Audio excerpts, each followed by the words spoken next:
The housing market in the United States today presents unique situations, and for some buyers and sellers, creative solutions can be beneficial. One such approach is the subject to real estate process. Today, we're going to explore how these transactions can offer opportunities for both parties when handled correctly.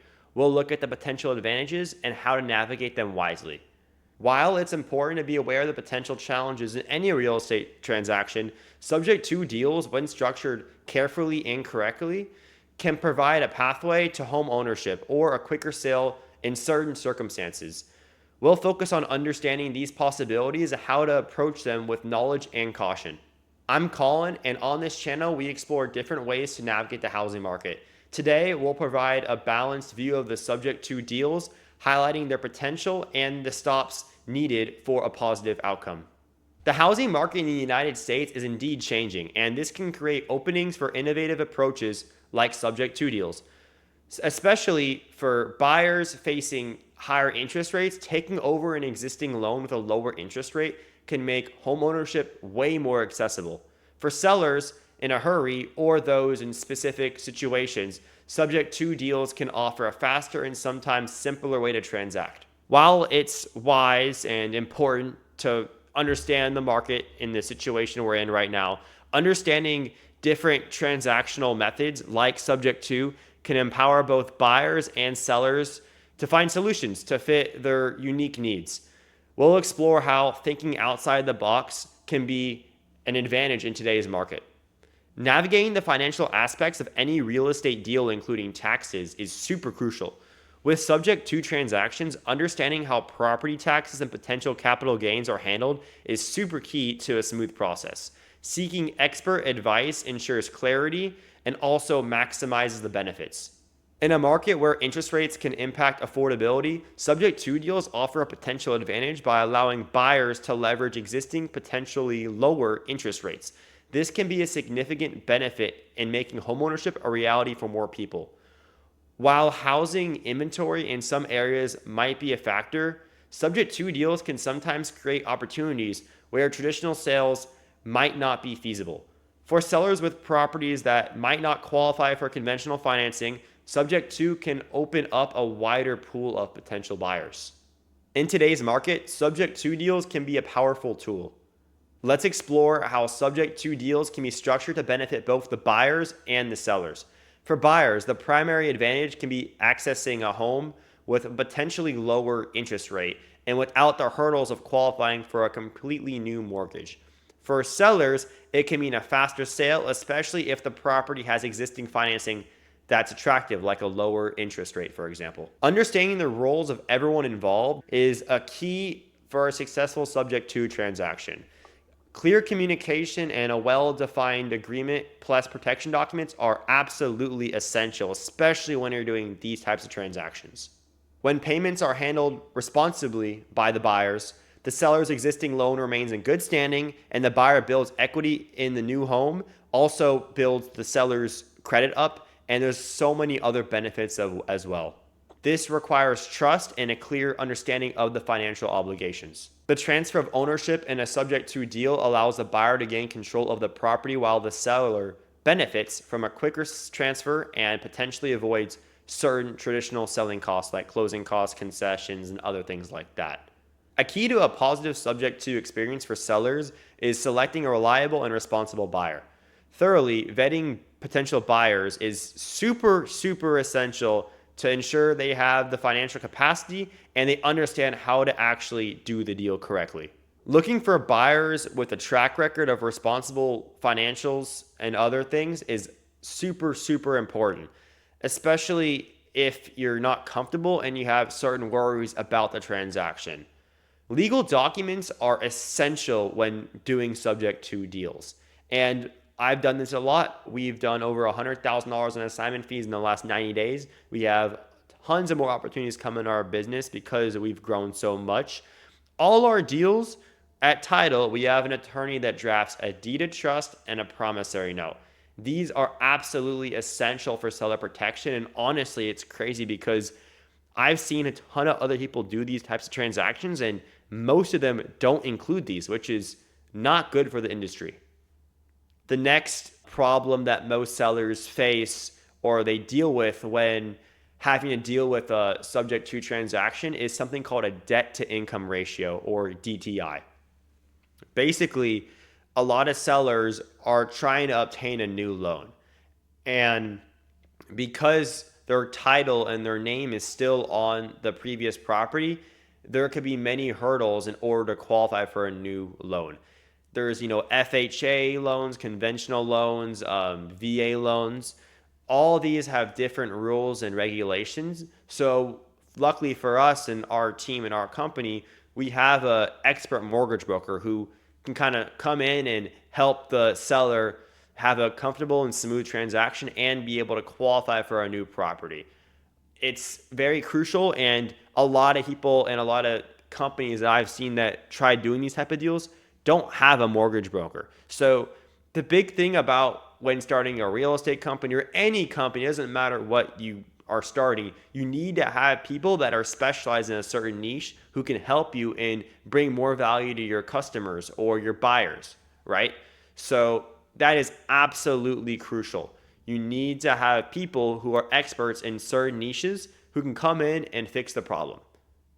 Another major thing that sellers are concerned about is something called a due on sale. Basically, it's when the bank comes in and calls the loan due.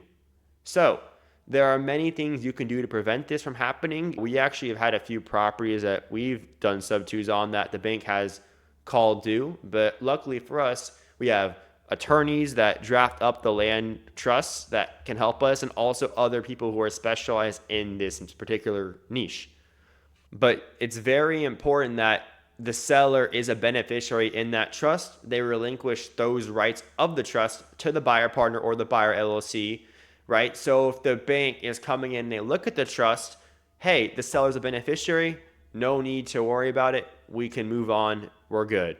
Secondly, another important thing to protect the seller from a due on sale possibility is making sure there is secondary on the insurance. And then the primary is obviously the buyer. And obviously, the buyer partner who's coming in and buying the property has full responsibility on making that mortgage payment, that insurance payment, and any other payments associated with the property. But again, you need to have those two forms of protection, and that due on sale problem basically gets minimized by like 99%, because a lot of people I've seen will buy a sub-2 property just like in an LLC or not in a trust. And if you do that, you're putting yourself at huge risk for liability lawsuits. Honestly, a lot of stuff can happen with that. And there's other problems that can be associated when you're not buying a property using a land trust. And yes, you have to pay to format a land trust, but a few $1,000. So like I mentioned earlier, there are many things you can do to make sure the transaction is very smooth and a lot of problems just don't arise. But you need to make sure, number one, you're working with the right people. You need to make sure you have a mortgage broker who's really good at what he does or she does. And you need to make sure you have a really good attorney who knows how to format a land trust. Those three things and having a good structured deal is basically all you need for a subject to deal. And I'm making it sound pretty easy, but I can tell you after over a year and a half of experience of this, it's not easy, right? While subject to deals offer unique advantages, exploring other creative financing options that can benefit both buyers and sellers is also worthwhile. Another creative finance strategy that I have used is something called seller financing. We can go over that idea in another video, absolutely. In order to have a very successful subject to transaction, you need to make sure your buyer is vetted. And what do I mean by that? The buyer needs to have a proof of funds, so you know they have money to buy the property. They need to understand a little bit of what they're getting into. They need to understand the subject to process and that, hey, I'm paying this mortgage on the seller's name. I got to make sure I'm paying it on time. You got to make sure that the sellers are understanding of the full process and also being able to answer any questions or concerns they have, because on every single deal I've done, there's definitely concern. But again, I have dealt with all the issues they face. So I'm very experienced in answering those questions to the best of my ability, and also making sure the sellers, the agent, and the buyer are all comfortable with moving forward as quickly as possible. So, if you're looking to join this industry, the subject to wholesaling industry, you need to make sure you're knowing what you're doing. And if you don't know what you're doing, join a team, talk to mentors, and meet people who actually have done deals. Because a lot of people, in my opinion, because this is what I've seen, they say they're doing deals, but they're not actually doing deals. So, you need to make sure you're in the right room. You need to make sure you're working with the right people. So, whenever you're starting, don't do this alone. It's too complicated. Join someone who knows what they're doing, because there are so many different difficulties that can arise when doing this. You can't do this alone. If you're newer and you want to do something by yourself, I would honestly start with just traditional cash wholesaling. It's a lot easier, but even then, in my opinion, working with a team that knows what they're doing is crucial for success. And if you want to do your own thing after doing a few deals, great, go for it. But wholesaling is a very hard business to get into. And people on TikTok and on Instagram and on YouTube even act like it's easy. Like, hey, I've had a ton of success, but they don't talk about their failures. When I started, I was cold calling every single day for 3 or 4 hours with zero success.